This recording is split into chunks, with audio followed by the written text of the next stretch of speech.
Ya. Oke, di sini ya kami FKF ya kami punya dua program studi ya yaitu ada keperawatan dan ada farmasi. Nah ya, nah maka kami punya komitmen di sini bagi kami yang perawat ya kita merupakan ya akan membentuk calon-calon perawat yang profesional ya sehingga insya Allah ya di tahun ini sudah tahun ke-32. Nah, ya usia kita ya dari Akper dulu tahun 92 kita memasuki 2324 menjadi sudah hampir 32 tahun ya. Jadi memasuki 32 tahun usia kita sebagai ya pencetak perawat di Kota Bekasi ini ya. Nah, apalagi kakak kita nih ya yang FTID itu juga usianya sudah lebih tua dari kami yang perawat ya atau yang dari kesehatan. Oke. Nah, kenapa ya Ibu mengenalkan patient safety di sini kepada kalian? Ya, karena sekali lagi tidak menutup kemungkinan bahwa kalian ini nantinya akan bisa terpapar ya, entah kalian sebagai pasien ya, tapi semoga tidak gitu ya. Entah kalian sebagai pasien, entah kalian sebagai keluarga pasien, entah kalian sebagai tenaga atau karyawan di salah satu rumah sakit. Maka suka tidak suka atau mau tidak mau maka kalian akan mengenal apa itu patient safety. Ya. Di mana dikatakan patient safety di sini adalah sebuah sistem di rumah sakit ya yang mereka atau rumah sakit ini membuat sistem untuk menjaga keamanan dan keselamatan selama pasien pada fase perawatan. Ya. Nah, dari mana? Dari hal-hal yang sifatnya membahayakan pasien atau dari hal-hal yang sifatnya tidak diinginkan oleh pasien. Nah, begitu juga dengan kami praktisi kesehatan. Ya, maka klaim patient safety ini bagi kami merupakan syarat mutlak ya bahwa kami sebagai seorang penkes ya berkomitmen untuk tidak melakukan kesalahan ya. Nah, kita lihat di sini tujuannya. Apa kira-kira tujuannya? Kenapa sih kami tenaga kesehatan itu ya harus memegang teguh tentang patient safety? Nah, pertama pastinya adalah kita mencegah dari hal-hal yang tidak kita harapkan. Apa hal-hal yang tidak diharapkan? Misal, mencegah atau menurunkan kejadian yang tidak diharapkan dalam hal kesalahan medis. Nah, kalian sekarang di sini ya sudah sangat familiar dengan gadget, sudah sangat familiar dengan medsos. Nah, masih ingat gosip kemarin yang terakhir? Ada peristiwa apa? Ayo, yang kemarin, terakhir-terakhir yang berhubungan dengan rumah sakit, kesalahan rumah sakit. COVID. Bukan, yang baru baru 2 minggu Bayi yang yang lalu. tertukar Dengar itu. Ya, bunyi yang nah, bayi tertukar ya, Bu. betul sekali. Ya, bayi yang tertukar. Nah, kira-kira ya, kalau kita tadi lihat isu yang kemarin, bayi yang tertukar, nah maka kalau kalian flashback ke film tadi atau ke video tadi, ada kesalahan di mana ya perawat ya atau dalam hal ini petugas kesehatan sampai terjadi kondisi bayi yang tertukar. Ya, oke, nanti kita bahas. Lalu berikutnya, peningkatan keselamatan pasien dan bagaimana kita menciptakan budaya keselamatan pasien. Ya, rumah sakit itu sumbernya ya penyakit yang pasti ya, tapi memang orang berbondong-bondong datang ke rumah sakit untuk meminta atau mendapatkan pelayanan kesehatan yang optimal. Nah, oleh karena itu ya bagi kita tenaga kesehatan, kita harus punya tujuan bahwa rumah sakit ini bukan menjadikan ya klien yang datang menjadi sakit, tapi kita punya tujuan bahwa pasien yang datang ya atau klien yang datang ke rumah sakit kita ini kembali menjadi sehat. Nah, maka seperti apa budaya patient safety itu? Ya, oke, nanti kita breakdown kan satu-satu. Lalu kita mencegah terjadi kesalahan. Jadi jangan sampai ada tadi kesalahan. Kesalahan dalam mengidentifikasi pasien kah, kesalahan dalam mendiagnosa. Nah, ini sering kali terjadi, ya. Ada pasien masuk datang, ya, misalnya ya mohon maaf sedikit ya, flashback ke belakang. Banyak sekali pasien gadis nih datang ke rumah sakit dengan keluhan gastritis atau mah, ya.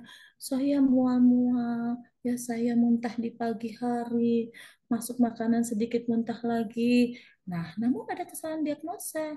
Bagi perawat atau dokter yang tidak aware, belum sangat familiar dengan tanda dan gejala kehamilan, dia mengklaim oh bahwa pasien ini adalah sakitnya MAH atau gastritis.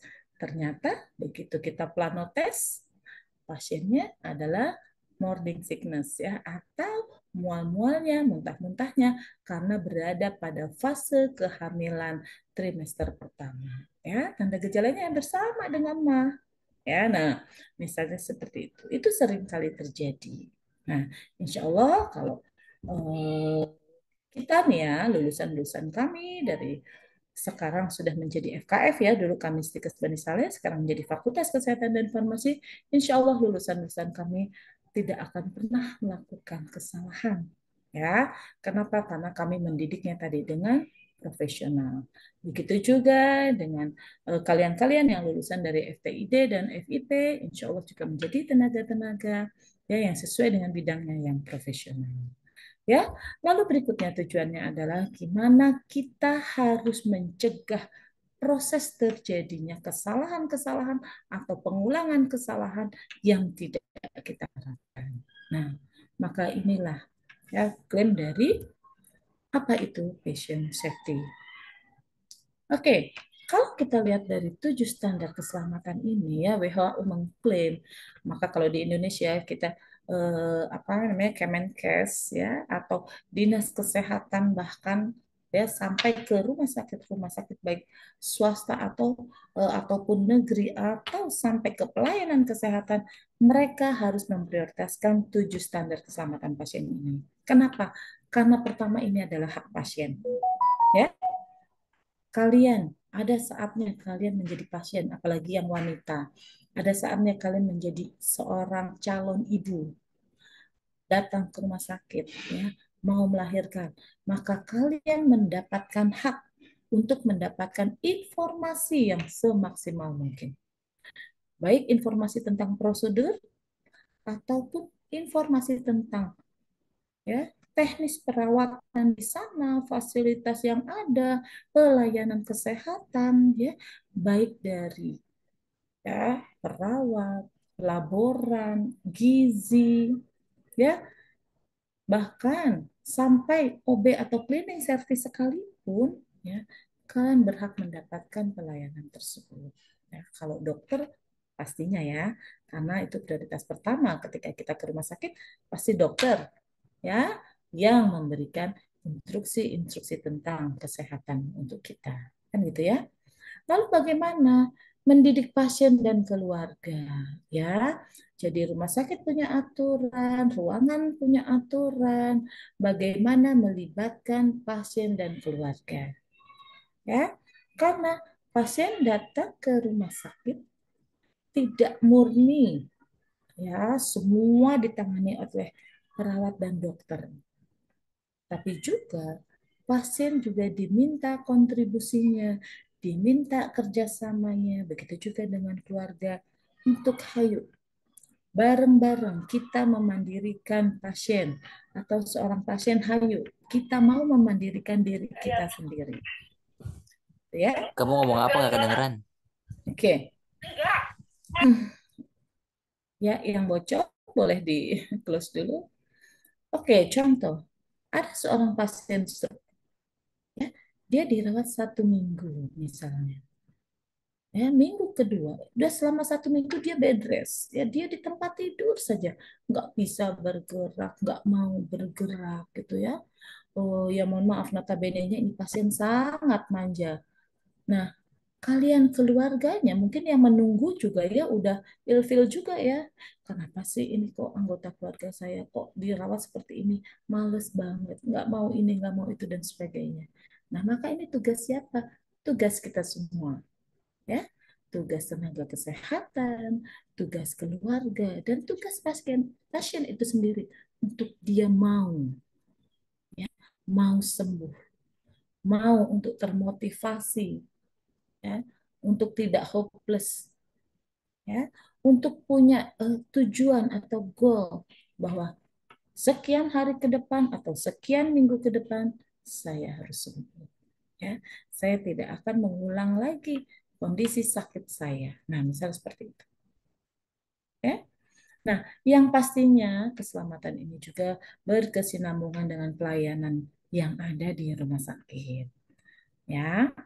Nah, kita akan melihat bagaimana kondisi rumah sakit itu men-setting standar keselamatan pasien.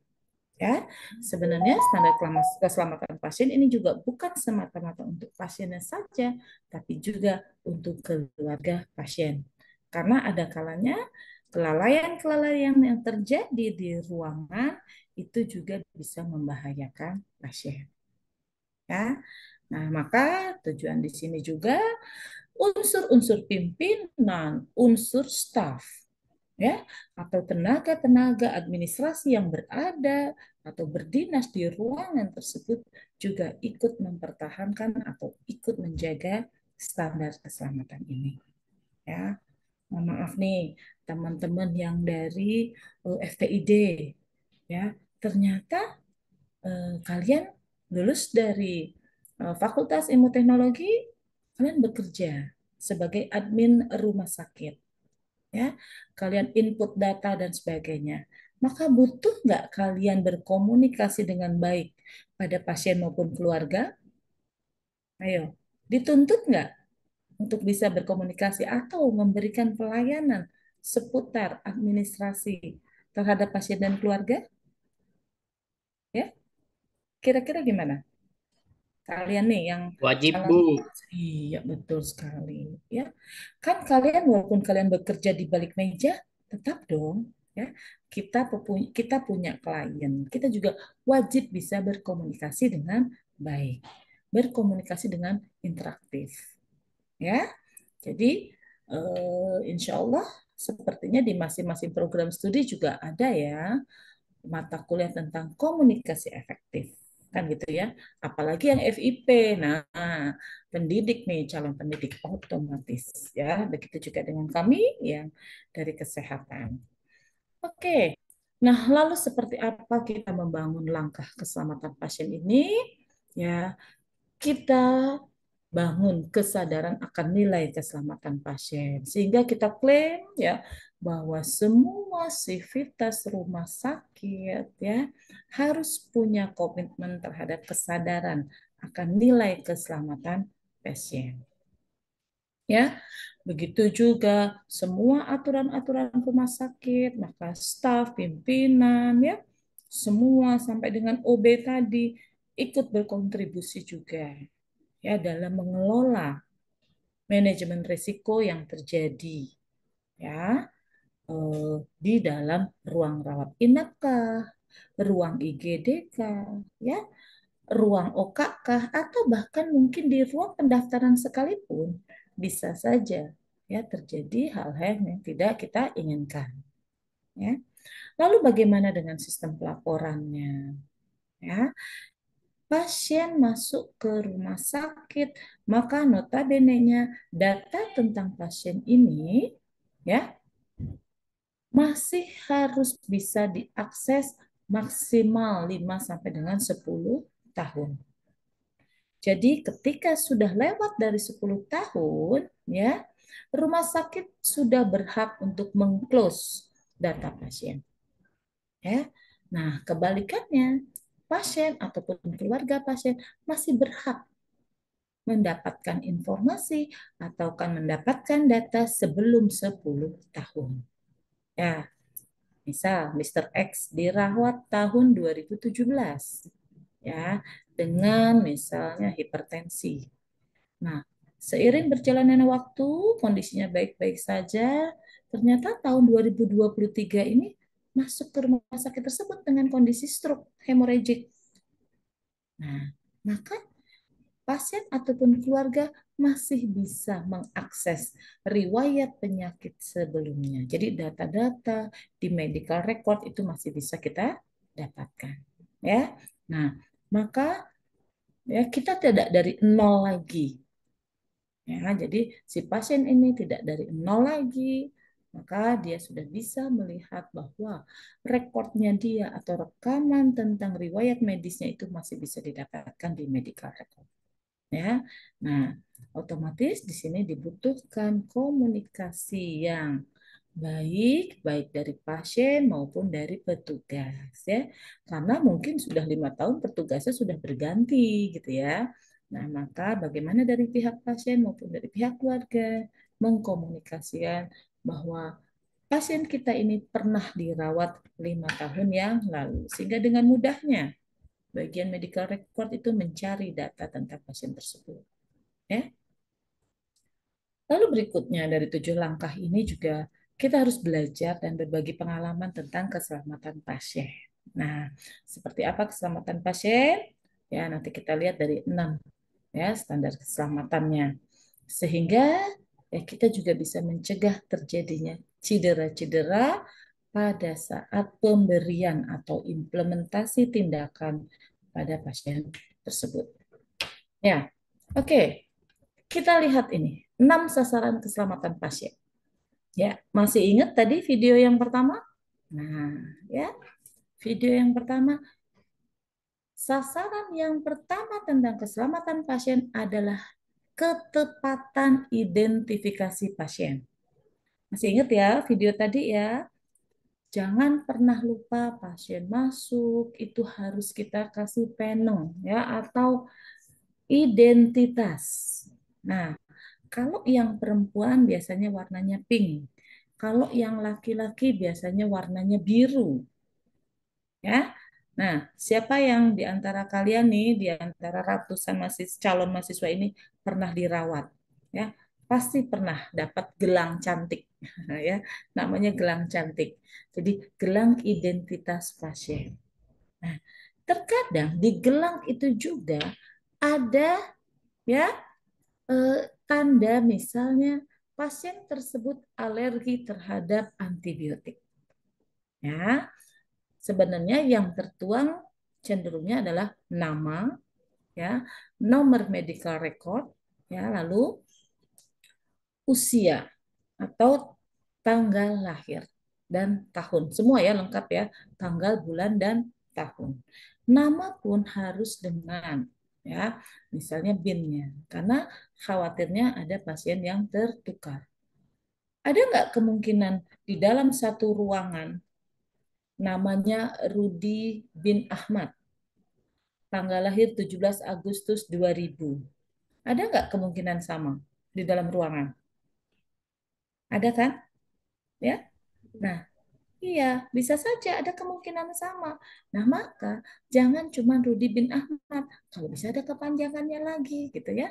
Jadi artinya tolong ya petugas di awal di medical record atau di bagian pendaftaran itu harus benar-benar ya memberikan identifikasi pasien ya atau identitas pasien itu secara lengkap ya. Nah, Bu, Suaranya Bu, bagaimana Bu? Kalau kami kira-kira yang bertugas di IGD, nah, pada saat itu yang terjadi adalah pasiennya adalah pasien-pasien kecelakaan lalu lintas, ya, sebegitu banyaknya korban. Terus ternyata ada satu pasien yang tidak ada identitasnya, sementara kondisinya tidak sadarkan diri. Nah, bagaimana ini? Ya, biasanya kami menyebutnya Mister X, ya, atau Nyonya X. Nah, seperti itu, ya. Kalau sampai ya dia mohon maaf ya, sampai misalnya dari tidak sadarkan diri sampai ke meninggal dunia, ya. Nah, maka nanti kami akan berkolaborasi dengan ya kepolisian setempat bahwa ya pasien ini ya atau jasad ini atau jenazah ini tidak memiliki identitas diri. Ya. Nah, maka Sekali lagi, ketepatan identitas pasien itu sangat penting ya untuk menghindari hal-hal yang tidak diinginkan seperti yang tadi Ibu bilang. Kasus tentang tertukarnya ya bayi ya sekarang sudah menjadi 1 tahun ya. Selama 1 tahun itu ya alhamdulillahnya akhirnya ya kedetek atau ketemu. Oke. Lalu di video yang tadi juga setelah identifikasi pasien apa? Komunikasi. Nah, banyak sekali komunikasi yang terjadi ini yang inefektif. Entah itu dari pasien, entah itu dari keluarga, entah itu dari sesama perawat, atau dari perawat ke dokter, atau sebaliknya. Nah, ya, jadi kemampuan komunikasi efektif ini dibutuhkan oleh siapapun. Nah, oke, flashback ke belakang. Kalian pernah dengar nggak kasus pasien yang katanya meninggal dunia gara-gara salah diberikan jenis apa namanya darah, jenis golongan darahnya berbeda. Pernah dengar nggak kasus itu? Entah sudah sekian tahun yang lalu, ya. Di situ ada kesalahan dalam pemberian obat. Ada kesalahan dalam pembelian darah. Ya. Jadi banyak sekali. Kenapa? Nah, tadi karena komunikasi. Ya, oleh karena itu kami tenaga kesehatan dituntut untuk melaporkan secara detail pasien-pasien ke dokter itu dengan komunikasi efektif, ya, dengan istilah SBAR. Tadi sempat ada contohnya ya di video tadi. S, situation. Ya, perawat atau tenaga kesehatan wajib melaporkan ke dokter ya tentang situasi yang terjadi pada pasien. Ya, background, latar belakang, kenapa pasien masuk ke IGD, kenapa pasien dirawat masuk ke ruang rawat inap dan sebagainya. Latar belakangnya apa? Ya. A, assessment, hasil pengkajiannya. Kondisi here and now ketika kita ketemu dengan pasiennya, apa yang terjadi? Itu kita laporkan. Lalu R, recommendation ya atau rekomendasi. Ya, apa yang direkomendasikan? Misal, yang kita laporkan adalah pasien yang di IGD, mungkin dokter yang IGD sudah memberikan rekomendasi ya atau tindakan-tindakan, maka kita wajib melaporkan ke dokter yang merawat. Ya. Lalu apakah SBAR ini hanya untuk laporan ke dokter? Tidak. Bisa juga komunikasi efektif ini kita gunakan pada saat kita handover atau operan. Ya, operan pasien ya. Nanti nih yang perawat misalnya tahu ada operan dari dinas pagi ke dinas sore. Ya. Lalu yang farmasi ada operan dari dinas pagi yang dinas sore. Ada order obat untuk si pasien X yang akan diambil jam sekian misalnya. Atau teman-teman ya yang di FTID tadi karena bekerja di rumah sakit untuk memegang dokumen ya atau input admin, maka teman-teman juga harus pandai atau harus bisa mengkomunikasikan hal-hal prinsip yang sifatnya tentang keselamatan pasien ya, minimal tadi instruksi medis atau instruksi keperawatan diinput ke dalam ya komputer. Nah, ya. Karena kalau udah rumah sakit canggih ya kita asuhan keperawatan sudah baik komputer ya. Jadi nggak ada lagi perawat-perawat itu nulis gitu ya. Jadi semua sudah menggunakan ya sistem komputer. Nah, ya. Lalu berikutnya bagaimana ketika tenaga kesehatan kah, keluarga kah, pasien kah harus aware terhadap pengobatan. Nah, pertanyaan Ibu ke kalian semua, apakah hanya perawat yang harus tahu kalau obat itu expire atau tidak? Apakah hanya perawat ya yang harus tahu bahwa obat tersebut ya bisa nggak digunakan ke kita? Kan nggak ya? Biasanya ya kita saling berkolaborasi. Contoh ya, keluarga pasien membawa pasiennya ke rumah sakit. Pasti ada edukasi ya tentang obat. Oke, seorang farmasis memberikan edukasi.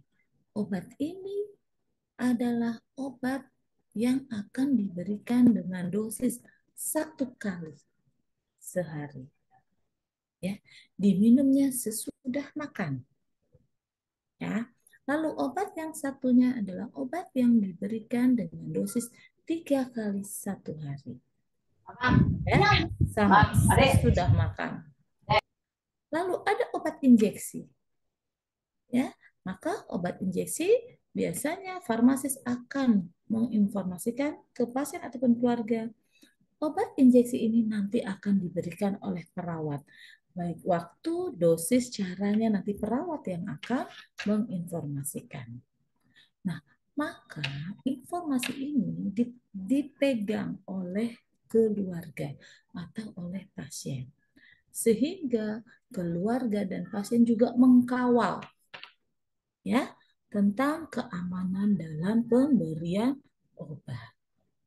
Ya, jadi mohon maaf, barangkali ketika di ruangan ada ya perawat-perawat yang selebor, ada perawat-perawat yang nggak aware, main bagiin aja obat, gitu ya, nggak lihat itu dosisnya misalnya, atau nggak lihat itu aturannya misalnya harusnya sebelum makan dikasihnya sesudah makan, ya misalnya seperti itu. Atau harusnya dikasihnya sehari 3 kali, ini cuma dikasihnya sehari 2 kali, misal. Ya, ya mudah-mudahan sih itu tidak terjadi ya sama lulusan-lulusan dari UBS ya. Nah, maka kalian-kalian yang notabene-nya bukan orang kesehatan ya, dalam hal ini misalnya kalian berperan sebagai pasien atau sebagai keluarga pasien, kalian tadi harus aware dan kalian berhak ya atau wajib bahkan menegur perawat tersebut. Nurse ya. Setahu saya ibu saya dapat obat ini tuh di ya pagi hari dan hanya 1 kali. Ini kenapa dikasih lagi di siang hari? Ya. Nah, jadi inilah keamanan dalam pemberian obat. Ya. Banyak sekali terjadi kesalahan-kesalahan atau ketidaksengajaan ya dalam hal pemberian obat. Ya. Lalu berikutnya, sasaran keselamatan dalam hal apa lagi? Tepat lokasi, tepat prosedur, tepat pasien operasi. Tadi lihat ya video tadi ya. Ada ketika lengan pasien dikasih tanda dengan spidol. Ya. Nah, misalnya pasien datang dengan lipom. Lipom itu tumor jinak ya, yang ada di misalnya area lengannya, entah kanan, entah kiri. Nah, maka saat pasien datang ke poliklinik, dokter benar-benar akan memeriksa seluruh tubuhnya. Ada berapakah lipom ya yang ada di dalam tubuh pasien.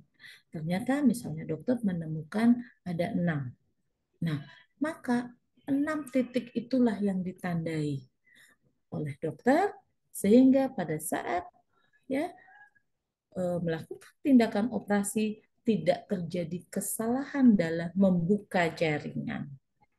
Ya, jadi ditandain, oh ini nanti yang akan dibuka, ini yang akan diinsisi, ini yang akan diambil tumornya. Ya, jadi nggak ada lagi cerita dokter salah bedah, gitu ya.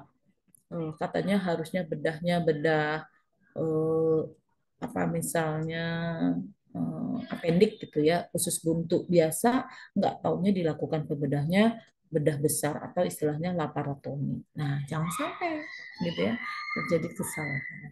Jadi tepat lokasinya, tepat prosedur pembedahannya, tepat pasien yang dioperasi.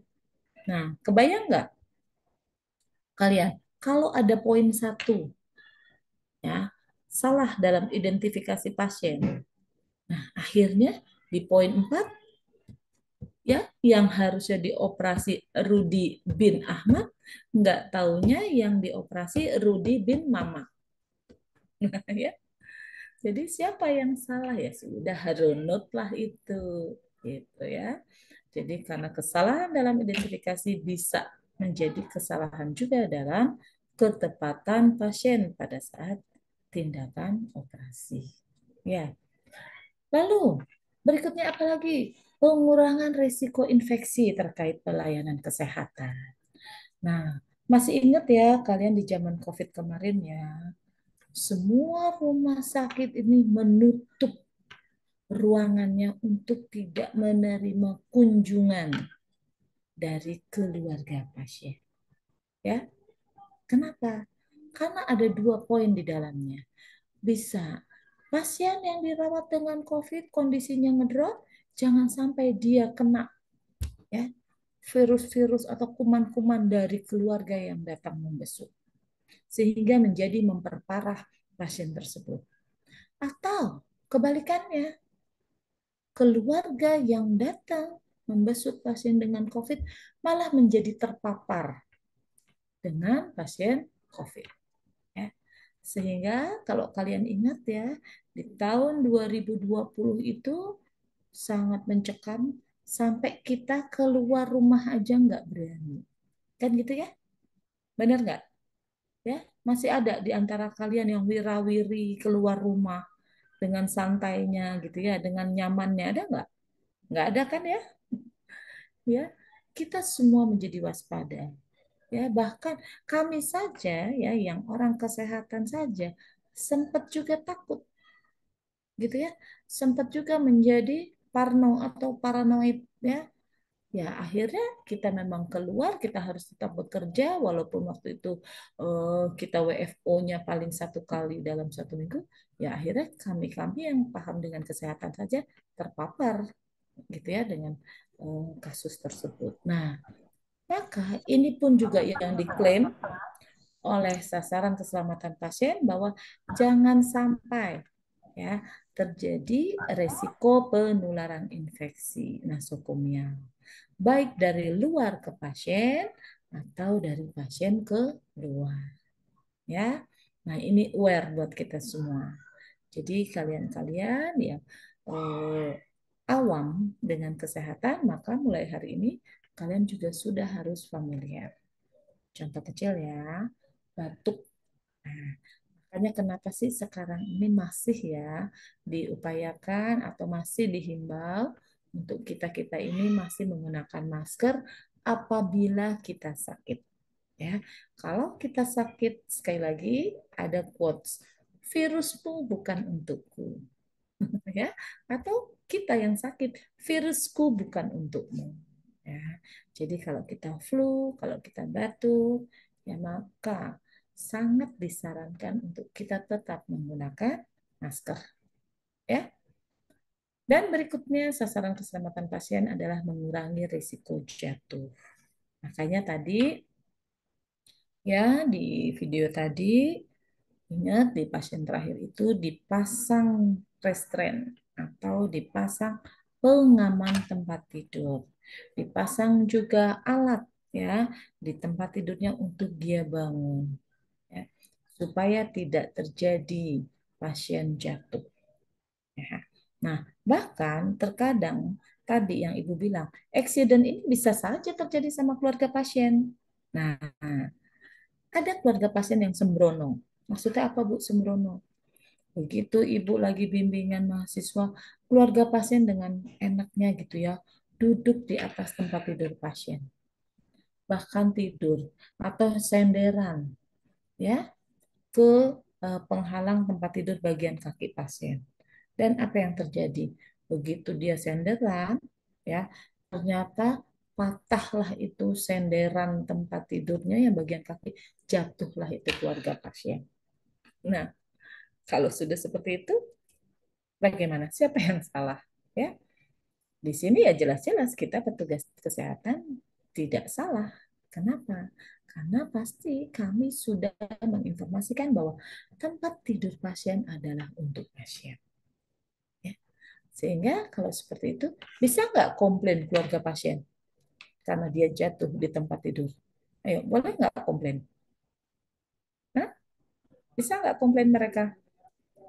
Nggak bisa ya. Yang bisa komplain adalah pasien.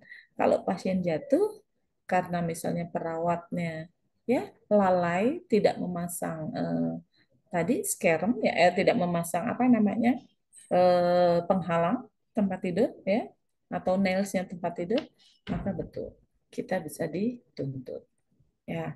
Atau bukan petugas kesehatan, misalnya mohon maaf OB, ngepelnya itu ya masih basah banget dan tidak menggunakan segitiga kuning. Tadi kan ada ya gambarnya ya. Tidak memberikan penghalang atau pemberi informasi bahwa lantai licin ya, sehingga keluarga pasien atau bahkan pasien jatuh. Nah, maka ruangan tersebut boleh dituntut oleh keluarga ataupun oleh pasien karena sudah ya terjadi pengabaian terhadap keselamatan pasien. Ya, oke. Nah, dari keselamatan pasien ini ada beberapa jenis yang akan Ibu kenalkan ya. Ini yang bisa dilaporkan nantinya ya, atau kalian sebagai pasien atau kalian sebagai keluarga pasien boleh mengkomplain jika terjadi KTD. Apa itu KTD? Kejadian yang tidak diharapkan. Ya, kalau tadi kita lihat dari 6 standar keselamatan pasien tadi, terjadi salah dalam mengidentifikasi pasien, maka boleh komplain ya. Salah dalam komunikasi misalnya, operannya tidak jelas, tidak ada bukti pendokumentasian ya. Padahal kalau dokumentasi itu kan aspek legal ya, tidak ada pendokumentasian yang jelas ya. Atau ya ada masalah di dalam SDM-nya, gagal dalam kebijakannya, SOP-nya nggak jelas misalnya ya, atau kegagalan dalam pemberian asuhan. Nah, maka inilah kejadian yang tidak diharapkan yang bahkan ujung-ujungnya bisa sampai masuk ke meja hijau. Ya, jadi tidak sedikit kasus-kasus seperti ini ya. Kalau memang diselesaikan secara kekeluargaan, misalnya ya, mungkin sifatnya dari rumah sakit hanya punishment ya untuk SDM tersebut, entah itu tenaga kesehatannya kah, entah itu tenaga adminnya kah, jika memang ada kesalahan, maka kena punishment. Tapi jika sifatnya keluarga menuntut, maka ujung-ujungnya bisa sampai ke meja hijau. Ya, jelas ya? Karena kejadian itu adalah kejadian faktor kelalaian. Ya. Lalu bagaimana dengan kejadian yang nyaris cedera atau KNC atau near miss? Nah, di sini nyaris cedera, tapi karena faktor keberuntungan tidak terjadi cedera. Kalau boleh flashback sedikit, zaman Ibu masih jadi perawat ya, salah satu teman Ibu melakukan sedikit kesalahan. Kebetulan penanggung jawabnya Ibu. Ya. Ada pasien orang luar ya masuk ke ruangan kita dan saat itu pasien akan dilaksanakan operasi. Ya. Nah, premedikasi yang diberikan seharusnya disuntikan dengan IM ya atau di apa bokong ya. Nah, teman ibu melakukan kesalahan karena spuitnya sama, dosisnya sama, dia tidak membaca identitas ya atau instruksi yang ada di dalam spuit tadi ya. Intravena tidak dibaca, intramuskuler tidak dibaca. Jadi antibiotik dia suntikan dengan intramuskuler atau lewat bokong tadi, sementara yang premedikasi dia suntikan lewat intravena. Langsung dong, kaget dong, ya. Karena akhirnya dia ngaku, Kak, mohon maaf Kak, saya salah suntik. Saya nyuntik yang seharusnya untuk ya intramuskuler, saya suntikkan ke intravena. Wah, saya sudah takut ya, karena sekali lagi ini obat premedikasi yang berdampak terhadap kesadaran. Jadi biasanya kayak kalian gitu ya, mohon maaf kalau tidak pernah minum CTM ya atau obat tidur, terus tiba-tiba dikasih dosis yang banyak kan langsung teler ya, langsung tepar ya, gitu kan? Nah, langsung fly. Nah, itu kan yang harus kita observasi. Akhirnya ibu bilang, ya sudah, kita observasi pasiennya. Dan alhamdulillahnya, ya inilah keberuntungan KNC. Tidak terjadi apa-apa. Kenapa? Nah, Karena pasien ini adalah pasien orang luar yang terbiasa mengkonsumsikan alkohol, ya. Sehingga untuk dosis premedikasi yang kita berikan hanya dengan 5 miligram tadi, ya, campuran ada SA setengah gitu ya. Pokoknya obat-obat untuk premedikasi ya, obat untuk bikin fly, untuk bikin kesadarannya menjadi turun ya karena mau melakukan operasi, akhirnya tidak berdampak apa-apa ya, alias aman. Tapi apakah ini harus tetap kita dokumentasikan? Ya, karena bentuk pertanggungjawaban. Ya, jadi jangan alhamdulillah aman gitu ya, nggak usah ditulis, nggak usah tulis nanti biar nggak ketahuan sama kepala ruangan, jangan. Ya, tetap kita harus jujur. Apa yang sudah dilakukan, terjadi kesalahan, langsung kita dokumentasikan. Tetap kita observasi pasiennya dan ya, kalau kejadiannya alhamdulillah tidak terjadi apa-apa, tetap kita bikin laporan. Ya, tidak terjadi perubahan apapun pada tanda-tanda vital pasien, misalnya, ya. Nah, itulah KNC atau kejadian nyaris cedera. Lalu berikutnya adalah kejadian tidak cedera. Nah, ya, ini insiden ini yang sudah terpapar pada pasien tetapi tidak timbul cedera. Jadi hampir sama ya, nyaris cedera. Kalau tadi sudah terjadi namun tidak cedera, kalau ini kejadiannya tidak terjadi. Seorang dokter memberikan resep antibiotik, padahal pasien tersebut tidak perlu mendapatkan antibiotik. Nah, sehingga tidak menjadi timbul cedera. Kenapa? Karena antibiotiknya tidak jadi diberikan. Ya, nah ini kejadian yang tidak cedera. Jadi memang ya ketelitian ya atau menguasai pasien itu hal yang sangat krusial. Sama halnya kalian nih ya anak-anak FTID nantinya. Ketika kalian menguasai perangkat komputer, ada satu sistem yang salah saja, pasti akan terjadi error ya.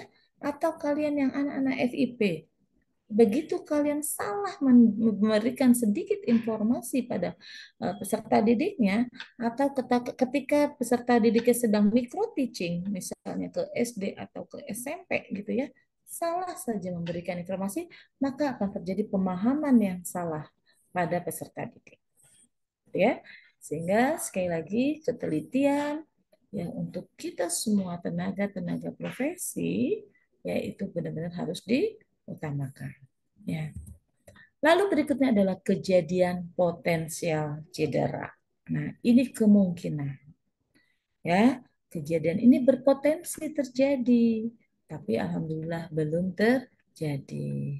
Misal ya, kita lupa tadi sitral untuk pasien belum kita pasang, tapi pasiennya tidur pulas dan aman-aman saja. Begitu operan, ya langsung ketahuan tuh sama kakak senior. Dek, siapa yang jaga ruangan ini? Ayo, kenapa ini? Ya, setralnya tidak dipasang. Oh iya, maaf Kak, lupa misalnya. Ya, tapi alhamdulillah tidak terjadi apa-apa. Jadi faktor lupa. Nah, tapi tetap berarti itu juga ya berarti perawat tadi juga kurang aware. Ya. Lalu misalnya tulisan, mohon maaf, tulisan dokternya jelek, ya, jadi resep obatnya tidak terbaca. Misalnya di dosisnya kah, ya, atau di miligramnya tidak terbaca. Pasien harusnya dapat 1 gram, ternyata kita ngelihat tulisan dosisnya bukannya 1 kali 1, tapi kayak ada coretan jadi 2 kali 1 gitu ya, sehingga pasiennya mendapatkan 2 kali ya karena faktor tadi misalnya. Kalau sudah terjadi faktor pasien mendapatkan 2 kali, berarti masuknya bukan lagi kejadian potensial cedera ya, tapi sudah ke yang atas tadi, kejadian yang tidak diharapkan atau KTD ya, karena sudah terjadi. Tapi kalau belum terjadi, kita konfirmasi dengan dokternya. Dok, mohon maaf, mau konfirmasi ya bahwa resep ini tidak terbaca dok. Jadi sebenarnya dosisnya seperti apa kan gitu ya. Akhirnya dokter bilang, oh itu dosisnya 1 kali 1 gram. Oke, berarti ini masuk kejadian potensial cedera. Ya. Dan berikutnya misalnya berangkatnya jebol, kita mau mengangkut pasien tapi berangkatnya rusak, ya akhirnya kita tidak bisa menggunakan berangkat tersebut, atau kursi dorongnya eh, bannya kempes dan sebagainya, ya akhirnya kita tidak jadi menggunakan alat tersebut. Nah, makanya dikatakan kejadian potensial cedera, ya. Nah, itulah yang bisa Ibu kenalkan sehingga kita harus berantisipasi, ya. Bagaimana dari kasus-kasus tadi atau contoh-contoh kasus tadi, ya, kita tetap memegang prinsip tentang keselamatan pasien. Ya, jadi kita semua harus aware, ya, terutama di sini calon tenaga kesehatan harus aware, ya, terhadap, ya, penyebutan nama obat, ya, atau penyebutan istilah-istilah medis, lalu nama obat, jenis obat, golongan obat, gitu ya, cara pemberiannya, ya, itu kita harus benar-benar teliti. Identitas pasien, ya, jangan sampai kita nggak tahu kalau pasien ini punya alergi. Ya, alerginya pasien juga macam-macam, ya. Mungkin di antara kalian nih ratusan mahasiswa ini, ada 107 mahasiswa ini misalnya, ya. Ada satu yang alerginya terhadap antibiotik. Ya, ada sekian yang alerginya terhadap antipiretik atau obat panas. Atau ada yang alerginya terhadap obat nyeri atau analgesik, ya. Saya kalau dikasih Ponstan, langsung bengkak nih. Mata saya bengkak dan bla bla dan sebagainya. Saya kalau habis minum ini gatal-gatal. Nah, misalnya. Jadi pastikan, ya, tentang obat kalian sudah harus benar-benar menguasai, gitu ya. Nah, bagi kalian yang calon-calon mahasiswa yang bukan dari kesehatan juga harus tetap waspada, ya. Kenali dengan identitasnya obat tersebut, expire-nya, disimpannya di mana, ya. Ketika obat itu sudah dibuka berapa lama bisa dikonsumsikan. Boleh nggak obat ini, ya, sudah 1 bulan tapi di kulkas aja, ya, boleh nggak diminum lagi. Nah, itu lihat aturan-aturannya dan sebagainya, ya. Komunikasi juga harus efektif, harus benar, harus sedetil-detilnya, ya. Nanti calon-calon tenaga kesehatan ketika sudah mulai berdinas ke ruangan atau ke rumah sakit, gunakan komunikasi yang efektif. Gunakan komunikasi yang terapeutik pada pasien maupun keluarga supaya tidak terjadi komplain-komplain dari keluarga pasien, ya. Lalu di sini ada juga tentang kendalikan cairan elektrolit pekat. Nah, hati-hati. Bagi kalian seluruhnya, ya, semua calon mahasiswa, kalian harus sayang sama diri sendiri. Mulai sekarang kurangi minuman-minuman yang pekat, ya, yang manis, yang mengandung apa namanya, minuman-minuman apa tuh istilahnya, energi, gitu ya, perangsang energi, kurangi, ya. Sayangi ginjal kalian. Jangan sampai usianya masih usia-usia produktif, masih usia muda sudah terkena gagal ginjal. Misalnya, ya. Jadi upayakan yang suka kopi, yang suka teh, imbangi dengan air putihnya. Ya, maka kalau kalian sudah paham dengan itu, kalian bisa menjadi role model buat pasien. Ya. Sarankan pada pasien banyak minum air putih, ya, supaya tadi cairan elektrolit di tubuh kalian itu menjadi normal, ya. Hati-hati ketika, mohon maaf, urin kalian sudah menjadi pekat. Nah, jangan abaikan itu, ya. Lalu hati-hati juga dalam pemasangan-pemasangan alat-alat invasif, ya.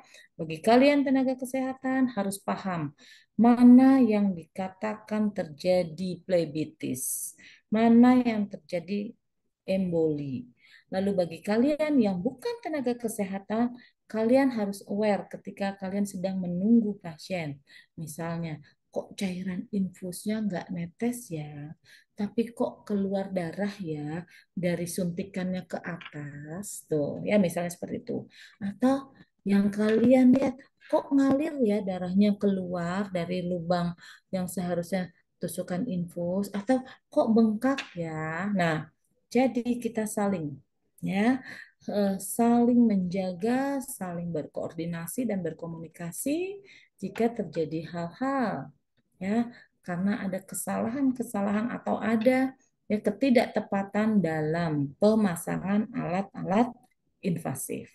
Bisa infusan, bisa selang NGT ya yang lewat hidung, atau bisa tadi selang kateter yang untuk buang air kecil atau apapun itu peralatan yang terpasang di tubuh pasien ya. Lalu prinsip steril ya. Prinsip steril baik itu alat injeksi ya, kita menggunakan handscoon ya, kebersihan tangan sebelum dan sesudah melakukan tindakan selalu cuci tangan, begitu juga keluarga pasien yang menunggu, jangan pernah luput dari cuci tangan ya. Nah, inilah solusi dari keselamatan pasien di rumah sakit.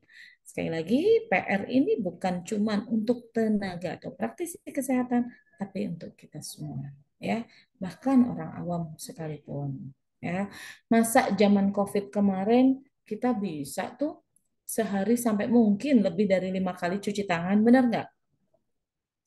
Benar ya?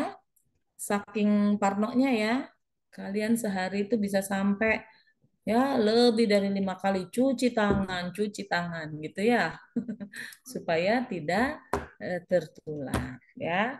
Oke, nah inilah yang Ibu kenalkan seputar dengan pasien safety. Nah, izin Mas Adit boleh ditayangkan lagi video yang terakhir sebelum kita tanya jawab ya, video yang tentang komit untuk patient safety. Oke, Bu. Monggo Mas Adit. Iya, ya di sini ada video ya tentang safety pasien.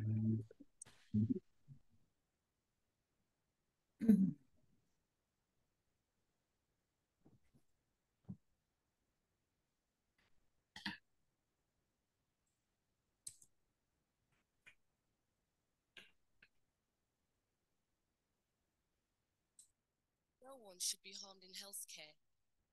Yet, every minute, 5 patients die because of unsafe care. These deaths can be prevented. Simple commitments can ensure safe care. I commit to updating my knowledge and skills regularly to provide safe care for my patients. I commit to being actively involved in my own care. I commit to giving the right medication to the right patient, in the right dose and through the right route, at the right time. We commit to working together as one team, open and transparent. I commit to explaining to my patients how to use their medication correctly. I commit to using the required procedures for each delivery I perform. I commit to establishing a culture of patient safety. Together, we can save lives. Let's commit to ensuring safety in healthcare. Speak up for patient safety. No one should... Ya, oke, terima kasih Mas Adit. Ya, di video terakhir ya, itulah komitmen dari kita semua tenaga kesehatan ya, bahwa dalam memberikan pelayanan kesehatan maksimal, kita wajib berkomitmen untuk patient safety ya, dimanapun, kapanpun, sedang apapun ya istilahnya, kita selalu menjadi garda terdepan, terutama perawat ya, menjadi garda terdepan ketika berhadapan dengan pasien. Maka komitlah dalam kita memberikan pelayanan tersebut ya. Oke, mungkin itu yang bisa Ibu sampaikan. Silakan saya kembalikan dulu ke Mas Adit. Terima kasih. Assalamualaikum warahmatullahi wabarakatuh. Waalaikumsalam warahmatullahi wabarakatuh. Assalamualaikum warahmatullahi wabarakatuh. Oke, terima kasih Bu Nasminaling Tias atas pencerahan mengenai tema. Ya, itu sangat menarik ya. Oke, kita memasuki acara kelima mengenai sesi diskusi tanya jawab ya. Bagi peserta yang ingin bertanya ya, silahkan mengaktifkan kamera, kemudian memperkenalkan nama siapa dan dari fakultas mana. Oke. Ya, kepada teman-teman Ya, silakan bertanya. Kami akan berusaha menjawab sebanyak mungkin pertanyaan yang masuk. Oke, silakan bagi yang ada yang ingin ditanyakan. Siapa? Tes. Siapa nih yang mau nanya nih? Ya. Oke, Adi Subiantoro, Mas Adi. Silakan Mas Adi Subiantoro.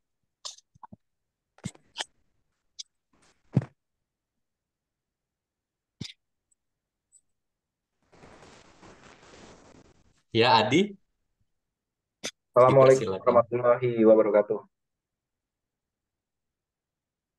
Assalamualaikum warahmatullahi wabarakatuh. Waalaikumsalam warahmatullahi wabarakatuh. Waalaikumsalam warahmatullahi wabarakatuh. Nggak nanya sih, cuma mau minta tanggapan aja ke Ibu, siapa tadi namanya? Ibu Ning ya? Ya, Ibu Ning. oke. Bu, mohon izin Ibu, minta tanggapannya aja terkait kejadian hampir cedera itu. Kejadian hampir cedera, kebetulan saya pernah ngalamin, tapi bukan kejadian hampir cedera, tapi kejadian hampir mati ya Bu ya, waktu itu. Ya. Jadi waktu 2018 saya pernah kena serangan jantung di rumah sakit itu. Dan saya dibawa ke rumah sakit. Kebetulan waktu itu rumah sakitnya kelasnya masih C. Masih C. Dan di sana nggak diapa-apain, cuma dikasih obat doang. Terus di EKG dulu, di EKG. Begitu di EKG, ketemu tuh katanya ada apa namanya indikasi serangan jantung gitu.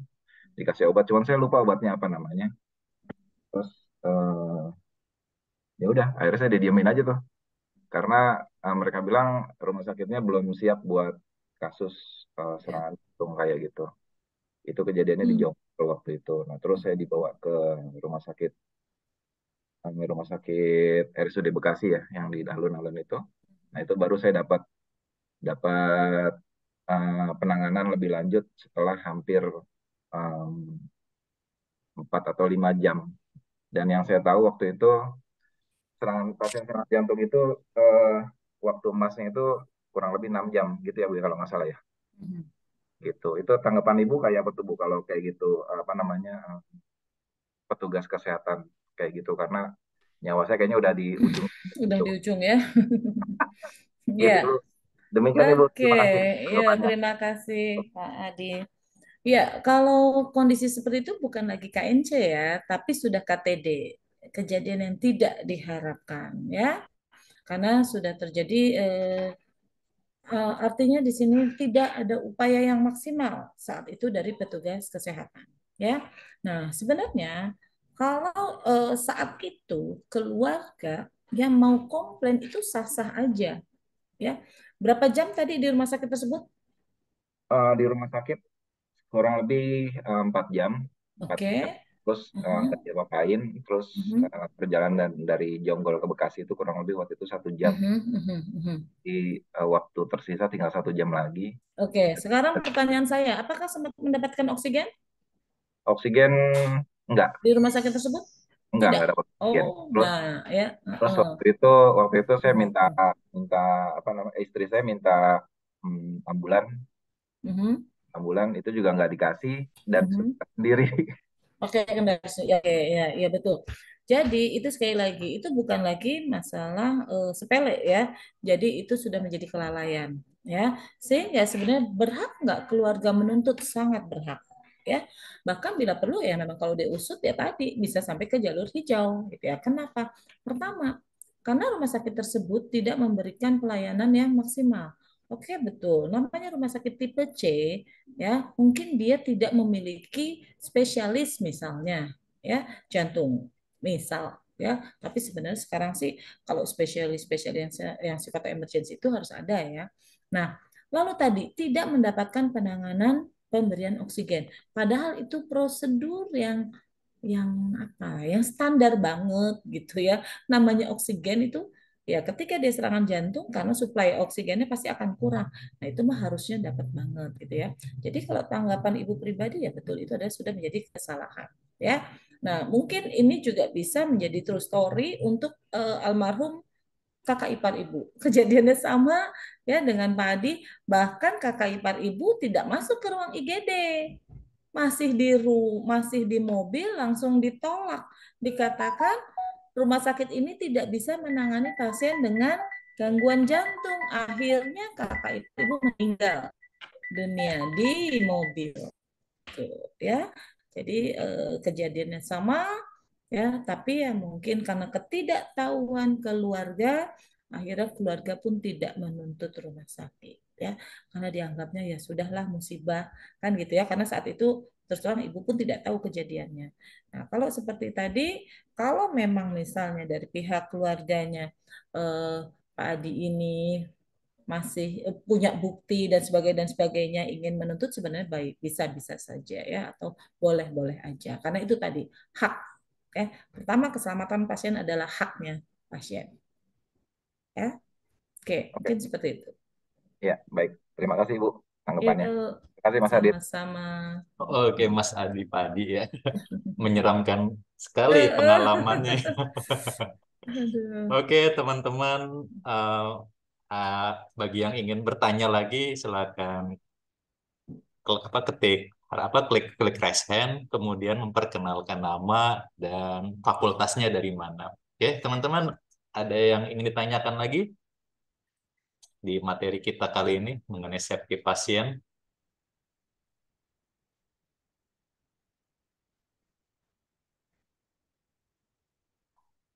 Halo. Ini antara bingung dan ngantuk Iya. kali ini. Masih semangat, teman-teman? Halo. Semangat, semangat. Semangat, Pak. Semangat, Iya. Pak. Semangat. Semangat, Pak. Oke, Semangat Mas. Pak, tapi agak ngantuk. Iya, masih ya. Tapi udah paham. Apa tuh yang nggak paham bisa ditanyakan ya, teman-teman, yang bagi yang belum paham mengenai tema kita kali ini tentang safety pasien.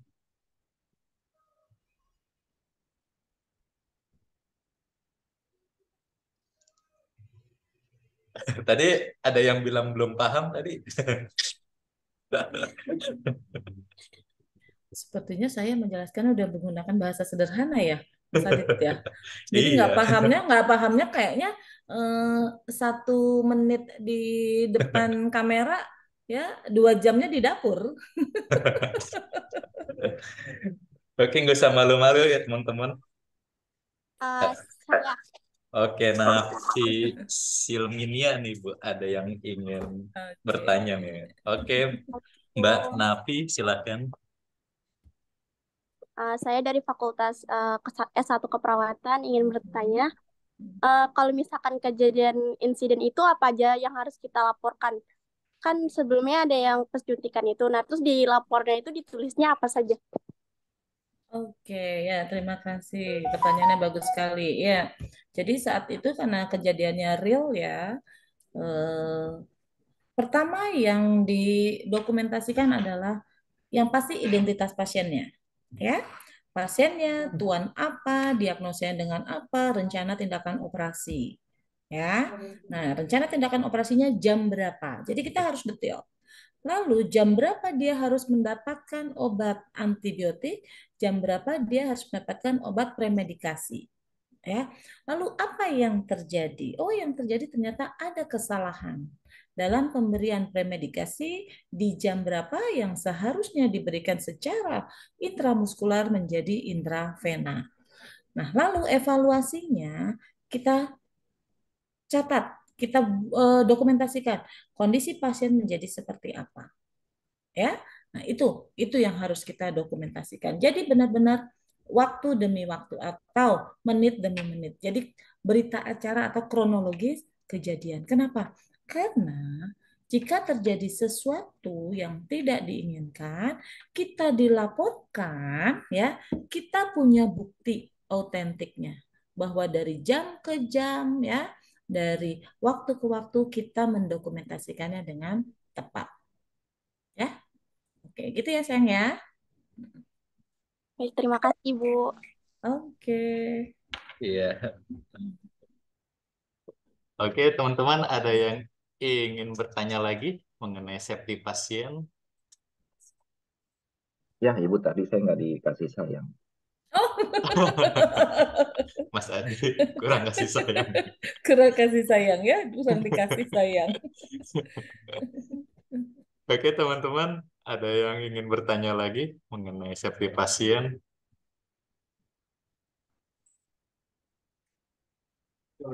Halo.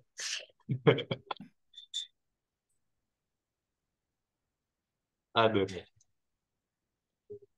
Sepi nih. Ya, kayaknya sudah pada paham. Udah pada paham ya teman-teman ya. Oke, kalau nggak ada pertanyaan, ada Dita. Dita mau bertanya, Mbak Dita? Enggak, Bapak. Oh enggak, kita mau bertanya. Oke, teman-teman ada pertanyaan lagi mengenai safety pasien? Kalau enggak dari MC sendiri yang bertanya boleh, Bu. Silakan. Oke. Eh, pertanyaannya begini, Bu.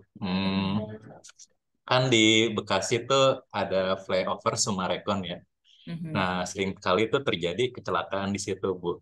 Nah, itu bagusnya itu pas waktu ada kejadian kecelakaan itu, nah si korban itu langsung diangkat dulu, apa dibiarkan sampai menunggu petugas datang. Nah, karena kalau misalkan nggak diangkat itu berakibat macet kan, jadi macet panjang gitu. Nah, itu bagusnya atau baiknya ya, baiknya itu gimana ya, Bu? Oke. Ya, pertama kalau misalnya kita orang awam, ya, kita lihat kondisinya dulu nih. Dia ada di mana keberadaannya. Kalau di tengah, ya otomatis kita pindahkan. Tapi sebelum kita pindahkan, kita lihat dulu kesadarannya. Ya, kesadaran pasien ini, sadar atau tidak. Ketika dia sadar, mungkin kita bisa melihat ada nggak jejak jejasnya, ya, perdarahannya kah atau apakah misalnya ya. Terus kalau dia bisa kita komunikasikan, tanya ada nggak benturan kepala. Ketika ada benturan kepala, nah ini yang harus hati-hati pada saat kita memindahkan, ya, atau mengevakuasi. Ya, kalau misalnya ada perdarahan yang sekiranya terjadi patah tulang kaki, kita juga lihat. Ya, misalnya, berarti kita harus hati-hati pada saat mengevakuasi. Karena kan belum tentu di situ ada orang yang punya apa misalnya apa spray atau selimut atau apa gitu ya. Kan belum tentu ya. Jadi biasanya kita berhati-hati pada saat kita memfiksasi area-area yang kemungkinan ya terjadi cedera tersebut. Jadi misalnya ya ini nih misalnya pasien kita tanyakan, oh iya saya tadi kepala saya pusing sekali. Nah maka mengangkat ininya nih bagian kepala kelihatan nggak tangan saya kelihatan ya. Jadi ketika mengangkat kepalanya ini dengan lehernya, ya jadi jangan kepalanya doang atau jangan pundaknya saja, tapi dua-duanya. Jadi leher dengan pundak ini ya kita angkat secara berbarengan. Kenapa? Karena ada kekhawatiran terjadi misalnya fraktur di cervicalnya, yang itu akan membahayakan kalau dia ya ketekuk gitu. Nah, misalnya seperti itu. Atau tadi ketika di area yang fraktur di kaki atau patah tulang di kaki, maka ya saat memindahkannya kita juga nggak bisa sembarangan ngangkat. Nah, itu. Jadi memang langkah pertama adalah tadi lihat kondisi pasien ya. Ketika pasien sudah berada di pinggir, maka memang ya kita bantu halau dari panas atau dan sebagainya gitu ya sampai dengan ambulan datang. Ya, karena kita memang tadi kita orang awam. Tapi kalau misalnya pasiennya di tengah ya otomatis lah harus di tengah. Oke, sekarang pertanyaan saya nih buat Mas Adit. Mas Adit, Balik nanya. iya nggak apa-apa. Kalau misalnya, mohon maaf nih Mas Adit kan orang awam ya. Iya Bu, betul. Nah, terus tadi begitu melihat kecelakaan, yang satu adalah kakeknya, yang satu adalah balitanya. Yang ditolong yang mana dulu? Yang satu kakeknya, yang satu balita cucunya. Cucunya. Pertanyaan. Tingkat keparahannya sama. Tingkat keparahannya sama ya. Ya. Balita. Kalau menurut saya sih balita dulu, Bu. Kenapa balita dulu? Karena kalau balita ya itu kalau saya itu memilih balita karena balita itu kan sebagai penerus bangsa gitu ya. Jadi Oke. pertama apa yang diselamatkan balita dulu gitu, penerus bangsa. Nah, kalau kakek ya kita juga harus tetap rawat gitu meskipun usianya sudah tinggi ya. Kan kalau balita masih muda jadi bisa untuk memajukan bangsa atau penerus bangsa ya, regenerasi kakek tersebut gitu. Iya, betul Si kakeknya sekali. duluan. Ya, jangan karena kakek-kakek diabaikan ya. Nah, kalau mau wanita cantik gimana? Balita sama wanita cantik. Kalau saya sih kakeknya duluan, Ibu. Ya? Menurut Kalau saya kakeknya Mas duluan. Adi katanya Kakeknya kakeknya dulu, duluan. Bu. Kenapa Mas Adi alasannya? Karena kalau saya bantu kakeknya duluan, kan Mhm. kakeknya kali aja bisa pulih lebih dulu gitu. Jadi Mhm. itu bisa bantuin balitanya berdua gitu, Bu. Gitu. Oke ya, jadi kalau dari kacamata emergency betul sekali Mhm. jawabannya Mas Adit. Mas Adit ya. Iya. Jadi adalah balita duluan karena harapan hidupnya masih sangat tinggi Tinggi. ya. Ya, tapi kalau secara manusiawi ya kita pasti bareng lah, nggak mungkin kita pilih gitu ya. Tapi tadi ketika kita bicara umur harapan hidup ya, maka umur harapan hidup balita masih lebih tinggi daripada si kakek ya. Iya. Oke, itu sedikit intermezzo. Ya, mungkin itu Iya. saja kali ya, Mas Adit, karena kebetulan saya juga mau nguji sidang skripsi, gitu ya. Oke, Bu. Iya, terima Boleh, kasih, Bu. oke, boleh sedikit closing statement buat anak-anak? Boleh, Bu. Boleh Silakan, Bu. ya. Iya. Oke, ya. Jadi untuk anak-anakku semua, tolong kalian semua pegang prinsip ketika kita akan maju melangkah ke depan, maka jangan pernah kalian menengok ke belakang, ya. Karena ke depan adalah tujuan, ke belakang adalah ya masa lalu. Oke, terima kasih. Saya tutup. Terima kasih Mas Adit kesempatannya dan mahasiswa sekalian. Ya, Assalamualaikum warahmatullahi wabarakatuh. Waalaikumsalam Waalaikumsalam warahmatullahi wabarakatuh. warahmatullahi Terima kasih, Bu. warahmatullahi Terima wabarakatuh. kasih Ibu. Kasih banyak, Oke, banyak izin live ya, Mas Adit izin live ya. Oke, Ibu. Yo, makasih banyak. Oke, sekarang kita masuk acara ke-6 ya. Tadi materi yang sangat luar biasa yang dibawakan oleh Ibu Minarning Tias. Nah, ini acara ke-6 ya, itu kita sesi kata penutupan ya, sepatah kata ya dari Kepala Bidang Promosi Mahasiswa Baru ya. Nah, oke, mari kita dengarkan Pak Syahid selaku Kepala Bagian Bidang Penerimaan Mahasiswa Baru atau Promosi kepada Bapak Muhammad Syahid, waktu dan tempat dipersilahkan.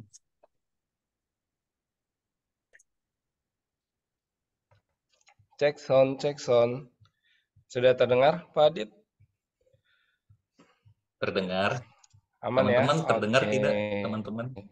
Bismillahirrahmanirrahim. Assalamualaikum warahmatullahi wabarakatuh.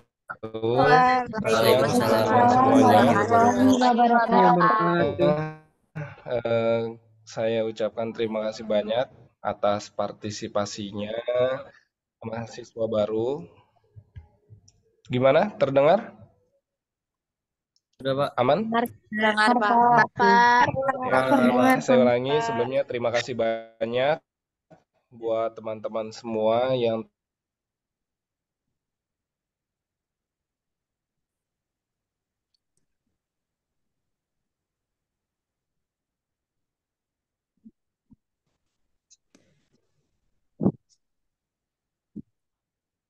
Kak, tiba-tiba berhenti. Nggak ada suaranya. Tes, tes. Halo, halo. Doang Kak, tadi tiba-tiba suaranya nggak ada. Pak Syahid, monitor Pak Syahid.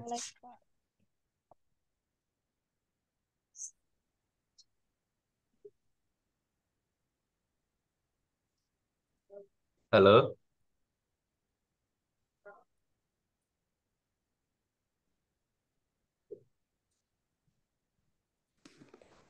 Oke, mungkin Pak Syahid terlempar dari Zoom ya. Kita tunggu dulu Pak Syahid masuk kembali dari Zoom.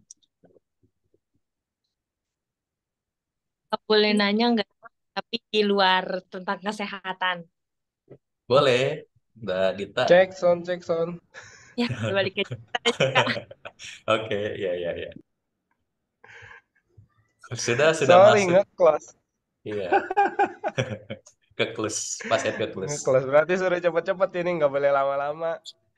Oke, Oke, Pak Said ya. terima kasih buat teman-teman semuanya yang sudah berpartisipasi. Semoga ilmunya yang sudah di-share oleh beberapa narasumber dapat diimplementasikan ya, mulai dari keamanan tentang di dunia IT, pendidikan, kemudian sampai kesehatan, semuanya ilmunya bermanfaat dan intinya sih bisa diimplementasikan dalam kehidupan sehari-hari. Kemudian selanjutnya buat teman-teman semua, insya Allah dalam waktu dekat akan ada kegiatan ya. Kalau di luar sana dulu, zaman dulu saya kuliah itu ada istilahnya ospek ya. Untuk zaman sekarang sudah tidak ada dan kedepannya nanti akan ada acara namanya Maestro gitu ya. Maestro Universitas Bani Saleh. Nanti teman-teman tolong aktif handphonenya di grup daftar ulangnya masing-masing, yang FIP, kemudian yang FTID, kemudian yang FKF. Nah, kemudian untuk teman-teman sekali lagi untuk teman-teman yang nomornya berubah-ubah, tolong nomornya dijadikan satu, maksudnya nomornya yang mana yang ingin didaftarkan di grup DU fakultas, supaya nanti informasinya tuh nggak bolak-balik gitu ya, cukup satu kali gitu kan. Mungkin itu saja yang dapat saya sampaikan. Sekali lagi terima kasih banyak buat teman-teman semuanya yang sudah berpartisipasi. Kemudian Pak Adit juga sebagai pihak IC-nya sudah membantu dan melancarkan ya acara matrikulasi dari awal hingga akhirnya. Oke, mungkin itu saja yang dapat saya sampaikan. Kurang Pak lebihnya Said, maaf. maaf di sini ada Oke. Mas Adi angkat tangan. Mas Adi mungkin ada yang ingin ditanyakan, ada Mas Adi. Mas Adi Subiantoro. Apa kabar, Mas? Baik, Mas Said. Alhamdulillah. Mana diondong, Mas, mau lihat nih. Ya. Masya Allah. Mas Said, mohon izin, saya mau nanya Siap. sedikit aja. Boleh, silakan. Kemarin saya dapat informasi dari mana? Dari fakultas itu. Katanya untuk kelas karyawan, katanya untuk yang teknik informatika itu mau ditiadakan. Betul, Pak. Iya, Nggak betul. memenuhi kuota ya, nggak memenuhi kuota. Nah, Betul. saya daftar itu. Saya kan dulu di D3 Teknik Komputer di Bani Saleh juga. Saya lulus tahun 2002 dan saya baru ada rezeki lanjut lagi saat ini. Nah, terus kemarin itu saya sempat ngobrol sama yang di hotline-nya itu. Nah, saya kebetulan ini ada Mas Syahid juga. Saya bilang di sana, saya daftar itu memang pengen kelas karyawan, karena karyawan itu kan Jumat, Sabtu, Minggu ya. Sabtu, Minggu. Nah, itu sangat bermanfaat, sangat ngebantu banget buat saya gitu, karena saya kan sering tugas luar nih. Jadi kayaknya saya bisa kuliahnya ya di hari itu gitu. Kalau misalkan diganti jadi shift, regular shift gitu, kayaknya saya bakalan banyak izin gitu jadinya nanti. Kan minggu kemarin saya juga baru seminggu di Bali, dan hari ini saya seminggu di Jogja. Kalau misalkan ini udah masuk hari kuliah, saya bakal banyak bolosnya ntar jadi. Gitu Mas Said. Tapi sebelumnya Mas Adi udah diinfokan belum dari tim PMB? Informasi apa tuh? Informasi bahwa kelas karyawan itu ditiadakan dan diarahkan untuk masuk kelas shift gitu, Pak? Iya, makanya itu. Karena itu kemarin saya sempat kasih tahu, tolong dong tetap diadain aja walaupun nggak nyampe 20 orang juga, karena kalau saya pribadi sih, kalau misalnya dimasukin ke shift reguler gitu, saya bakalan kesulitan nantinya gitu. Karena saya kan sering sekarang gini kan, gitu, paling bisa kuliahnya Jumat, Sabtu, Minggu gitu. Kalau hari biasa, kalau misalkan masukin ke reguler shift itu, kemungkinan saya bakal kesulitan, bakal sering bolos, dan itu pasti pengaruh ke penilaian kehadiran. Oke, nanti bisa di Japri saya aja, Pak. Oh, Japri. Karena sebelumnya emang kita dapat arahan, tadinya kan emang kita buka, Pak. Kemudian kita dapat arahan dari dekan hingga kaprodi-kaprodinya bahwa untuk yang kelas karyawan itu di-close karena kuotanya belum terpenuhi. Jadi nanti dimasukinya ke kelas shift gitu ya. Nah, misalkan emang ada yang masih tetap pengen bertahan, coba nanti saya konsultasikan lagi ke kaprodi hingga dekannya. Nanti kira-kira ada win-win solution seperti apa gitu. Makanya nanti saya bisa Mas Hadi bisa mengontak saya biar nanti saya lanjutkan ke kaprodi dan dekannya. Begitu untuk saat ini, Mas Hadi. Kalau saya sih pengen bertahan beneran gitu, karena waktu saya itu mana udah bayar lagi. Masih semangat kuliah. Ya, udah tua juga, cuman ya, soalnya udah bayar gitu. Luar biasa. Oh, yes. Teman-teman Gitu, Mas. juga semangat yang mengikuti Mas Adi.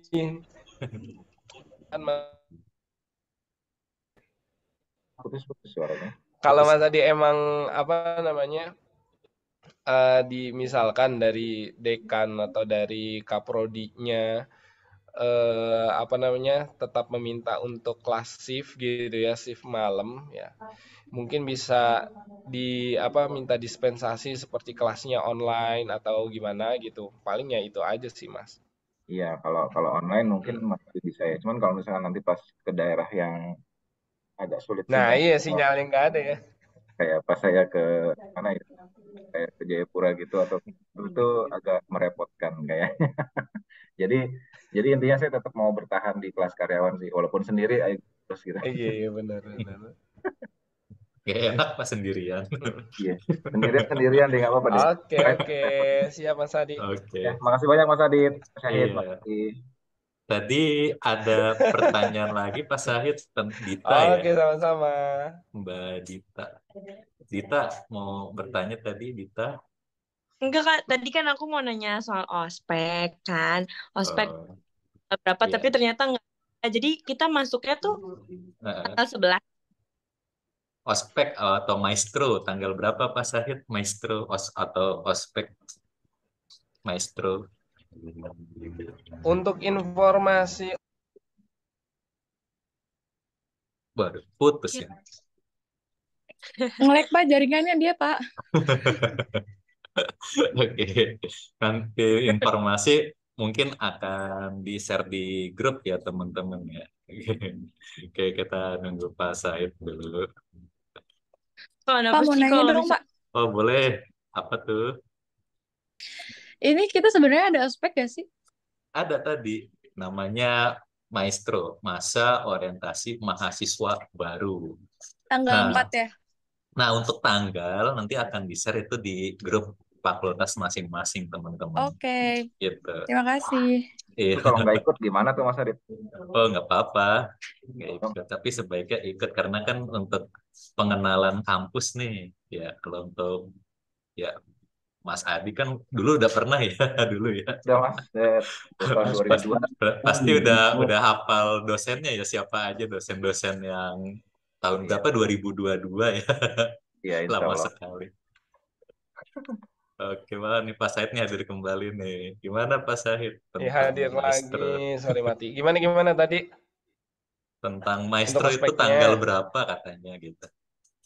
Maestro. Oke, maestro yang dijadwalkan itu di tanggal 6 sampai 9. 6, 7, 8, dan 9.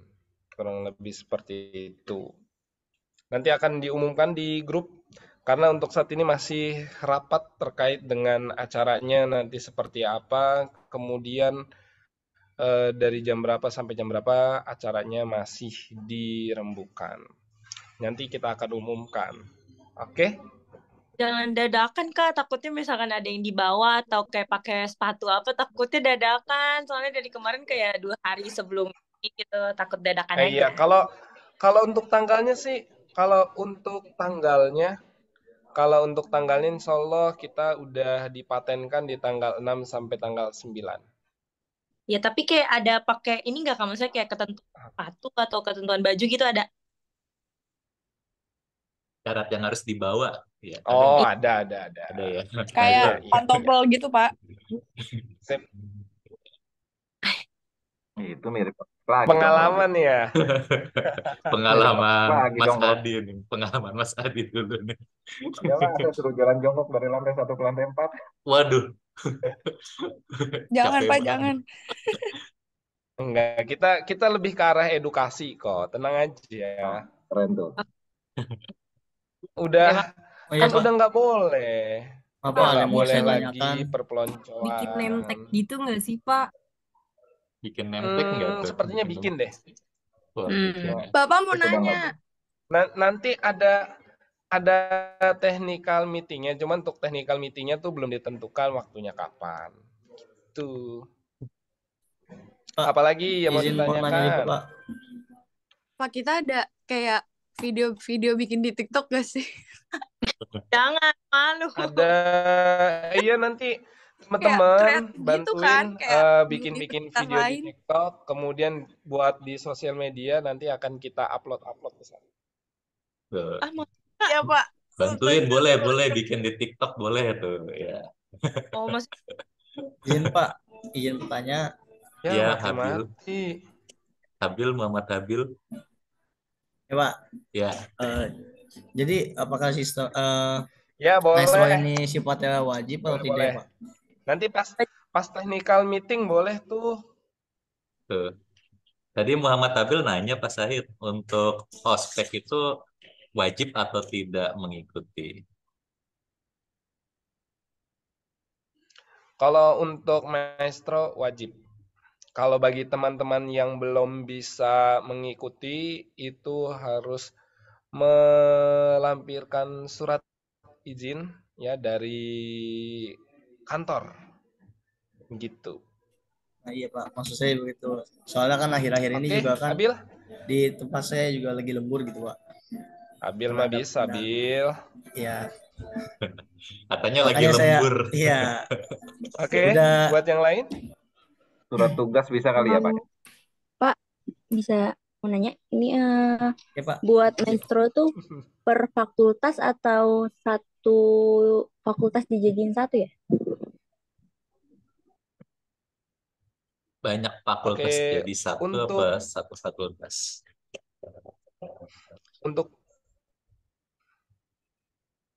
Waduh. Untuk maestro nanti ada sesi bersama, kemudian ada sesi per fakultas. Jadi ada kan 4 hari itu nanti 2 hari fakultas, 2 harinya rame-rame semuanya. Begitu. Oke.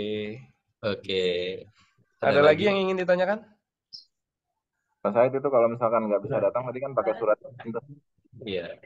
Kalau pakai Betul, Pak. surat, kalau tiba-tiba harus dinas gitu pakai surat tugas nggak apa-apa kali ya? Ih, nggak apa-apa, boleh. Sip. Oke. Yang penting ada bersurat. Siap. Ya, Pak. Baik, Pak. Terima kasih, Pak. Yuk. Oke, Pak Sahid dipersilakan. Oke, thank you buat teman-teman semuanya. See you. Mas Hadi, mohon izin pamit teman-teman semuanya ya. Iya, Pak. Oke, makasih Pak Said. Makasih, Pak. Terima kasih, Pak. Yoi, Oke, dadah. terima Sama-sama. kasih. Assalamualaikum. Waalaikumsalam warahmatullahi Warahmatullahi wabarakatuh. Oke, terima kasih kepada Bapak Muhammad Syahid. Nah, sekarang kita masuk acara ketujuh ya, sesi foto bersama. Oke, di sini teman-teman minta tolong aktifkan Aduh. kamera. Ya, mari Bener, kita Pak. peringati momen ini dengan sesi foto Burik, bersama. Pak, burik. Ya, berikanlah senyuman terbaik Anda, teman-teman nih. Oke, di sini ada 4 lampiran. Nah, ada yang belum aktif nih, Apriono, Sheila, Amir, Cindy, Muhammad Putra, Ricky. Ini yang lampiran pertama dulu ya.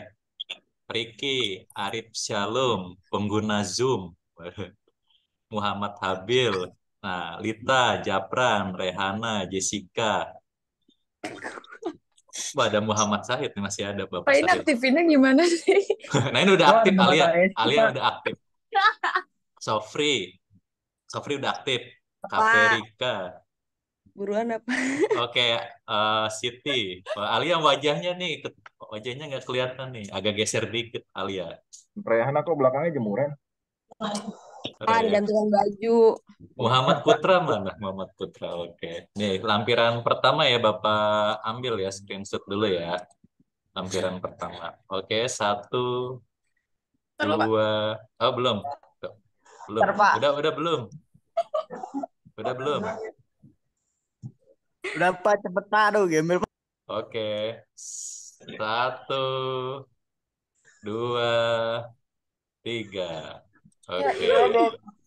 Nah, lagi ya lampiran pertama lagi ya 2 kali ya. Udah siap Jadah. lagi? Haram jadah. Udah siap? Udah? Oke, 1, ya, 2, 3. Oke, lampiran pertama udah nih. Lampiran pertama. Sekarang lampiran kedua. Lampiran kedua itu ada Agis, Nurhalimah, Raffi Mufid, Regita Febiola, Sri Wayuni, Muhammad Lakman, Diva, Rama, Al-Hafiz, Rizka, Andi, Lila, Ikoh, Kevin, Madifa, Salsa, Nurul Aini, Naswam, Lutfi Widi, Salsa, Raf, ya, Madira Zahra, Nurul Aini, Naswa, Salsa, Raffi Triamar Putra, Dania, Najwa Berliana, Cindy Mentari. Ayo aktifkan kamera. Yes. Raffi Tiamar. Oke, Raffi Tiamar, Dania, Nurul Aini, Naswa. Ya, siap. Kita 2 kali foto di lampiran ketiga nih. 1, 2, 3. Oke. Sekarang sekali lagi masih di lampiran kedua ya.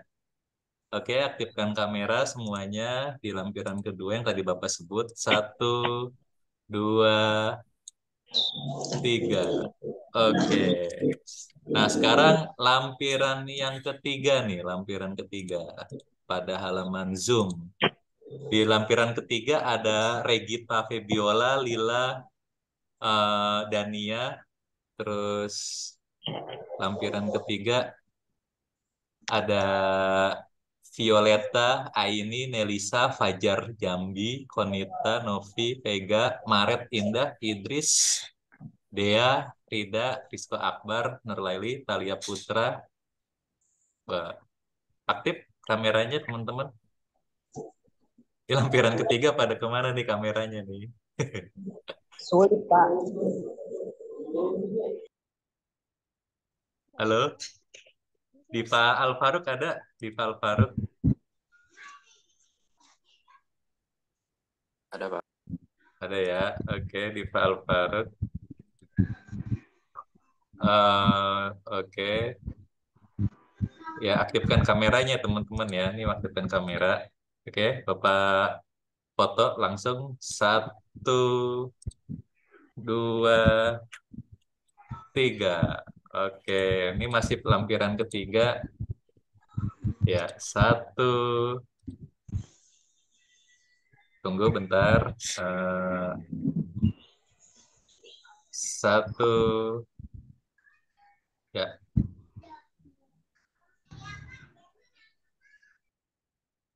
Tunggu. Kita siap, tahan mukanya. 1, 2, 3. Oke, teman-teman.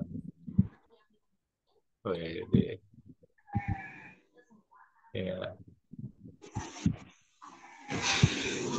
Nah, ini ya, udah ya, 1 foto kita udah foto bersama. Oke. Nah, oke ya, terima kasih kepada teman-teman ya yang udah mengaktifkan kamera. Nah, sekarang kita masuki acara terakhir nih, acara penutup ya. Terima kasih teman-teman yang telah hadir dan berkontribusi dalam acara matrikulasi tahap akhir ini. Semoga ilmu dan semangat yang kita peroleh hari ini menjadi modal berharga ya dalam perjalanan kita untuk menuju masa depan. Oke, saya sebagai MC ya mohon maaf apabila masih banyak kekurangannya ya dalam acara matrikulasi ini dan saya sebagai MC juga undur pamit ya. Terima kasih kepada teman-teman semua. Assalamualaikum warahmatullahi wabarakatuh. Waalaikumsalam warahmatullahi wabarakatuh. Terima kasih banyak, Bapak. Pak. Pak.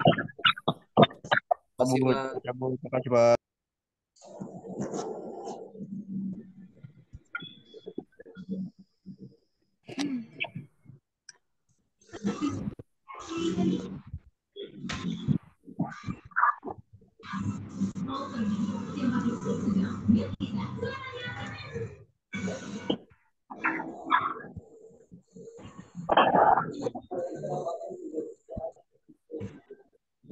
Wah, ayo lo keluar semua.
Apa tuh Bang? Ada nih kita.